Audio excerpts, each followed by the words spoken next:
Hi, I'm Cameron Roberts, a junior in Global Liberal Studies and one of the 2024 fellows.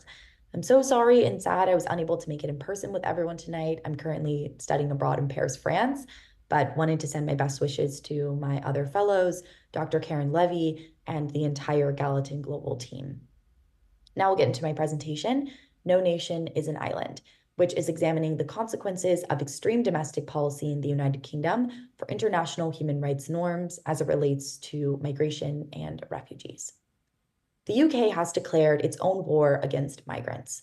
Across the country, there are calls to stop the invasion, as exhibited in this photo, which is showing a far-right protest, to stop the boats, and to stop migration because Britain is full.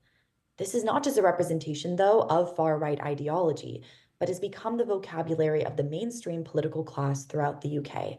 A country that was a premier architect of the International Human Rights Project has now become a global leader in human rights violations. The quickly shifting posture against migrants in the UK motivated my participation in the Gallatin Global Fellowship in Human Rights and guided my work this past summer. There we go. For 10 weeks, I worked at the Refugee Law Clinic in London. The RLC is a project of the Refugee Law Initiative at the School of Advanced Studies at the University of London. So it's deeply embedded in this university system in London and has access to a lot of academic resources, which I found very fruitful when working there. The clinic is primarily focused on assisting asylum seekers in submitting fresh claims for protection to the Home Office, the UK's main immigration authority. This is an area identified as underserviced in the current legal landscape, making the work of the clinic extremely important, not only for asylum seekers residing in London, but around the entire United Kingdom. A fresh claim is a backstop that allows asylum seekers to submit fresh evidence if the Home Office rejects their initial application for protection. The RLC has a very tiny team, but manages around 85 active cases per year, with each case taking around 1 year to complete from the time of referral to the ultimate submission of an applicant's fresh claim. And as you can see on this screen, I inserted a little graphic from the 2023-2024 annual report from the clinic, which sort of shows where a lot of the cases have gone, the success rate, things such as this.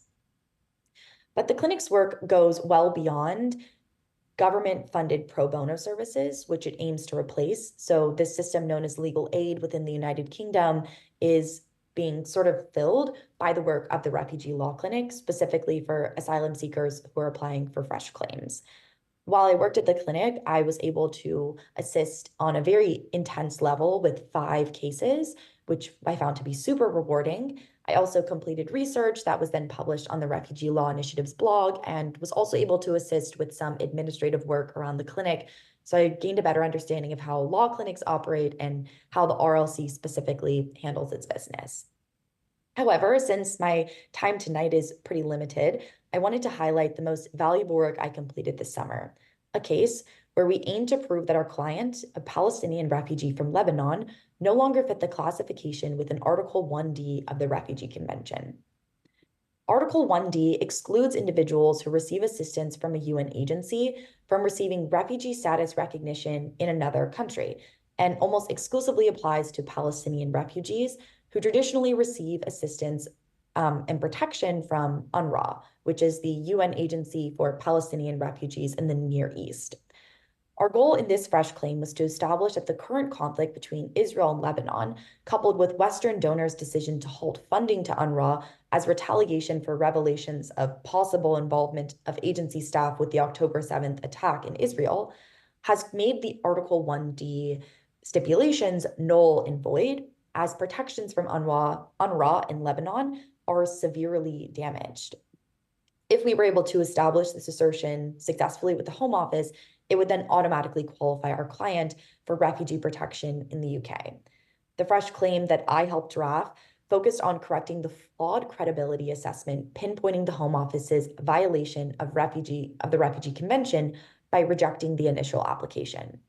Essentially because the Home Office was not considering the current conflict when deciding this case initially, and also had not taken into account the now fresh evidence that UNRWA was rapidly losing funding, and therefore their mandate to supply protection in camps across southern Lebanon was no longer as possible as it once was. This case was especially important for me as it tapped into the specifics of the convention. The Refugee Convention is very much a living piece of international law that must shift to fit changing circumstances around the world. This specific case, while still in the process of submission, really helped reinvigorate my trust in international human rights law. My time at the RLC introduced me to some of the most ardent defenders of human rights around the world, individuals who unknowingly helped reverse pessimism that I started this fellowship with. Pessimism about the effectiveness of international human rights law was essentially reversed during my 10 weeks at the clinic. I was able to have direct engagement with clients at the clinic, and that is now driving the work that I will complete for my senior thesis and upcoming summer research I'm doing as a part of the Obama Chesky Voyager Scholarship Program. My goal will be to utilize ethnographic research to examine the motivations behind migrants' decision to cross the English Channel, a population that I engaged directly with during my time at the RLC. I'm immensely grateful to the Gallatin team for their support this past summer. This fellowship helped to solidify my future plans and gave me the confidence to pursue ambitious research projects. Finally, I want to highlight a more positive protest movement within the UK because there's so many movements and organizations that I was able to engage with during my time there this summer that truly do so much work for refugee communities. And also, I would like to express my gratitude for the safe environment created by the Gallatin Fellowship in Human Rights.